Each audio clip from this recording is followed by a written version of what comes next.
This is where it gets a bit gruesome. One of your crewmates looks as if he's dying. Your only chance of survival is to kill and eat your crew member. So, initial thoughts, what are you going to do? I knew I was meant to be a teacher, so to me to leave teaching would actually be to be dishonest to that side of my calling. If I'd have been aware of there being SSM earlier, then I would have definitely have gone through discernment earlier than I have. Because to me, there's something really important about the sacramental role of being a priest, but bringing some of that into work. When I told my colleagues that I was going to be ordained, some of them were kind of like, well, that makes sense. And some of them were like, why would you want to do that? But that's interesting because it's opened up conversations. The people who I think have had the strongest reactions, and none of them in a negative way, but have been people who haven't got a faith and are just kind of like, oh, why would you want to do that?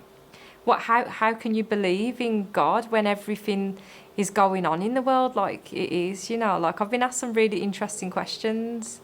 And I've not shied away from them. I've tried to speak to people about why I've got the faith I have. You can't escape being Christian.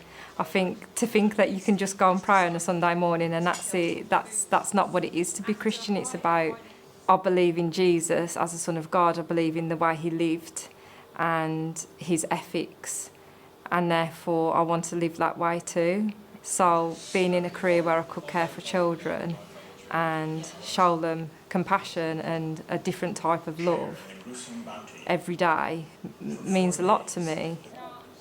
The highs of theological training for me has been the placement actually that I had at a society parish at St Gabriel's in Walsall, and I found that such an enriching experience because it gave me opportunity to see the day-to-day working of a priest, and that was a high for me. I got to go and experience lots of things that I would definitely not have experienced if I hadn't done the placement. And the fellowship that you get from studying at theological college with other ordinands as well, that's wonderful. My course was part-time and I was doing every other Wednesday off at work as well to kind of manage that. Having supportive family, friends and work around you makes a huge difference. I've been thinking about whether or not I would wear my dog collar at school, and I've decided I will for part of the time at least, maybe not all of the time.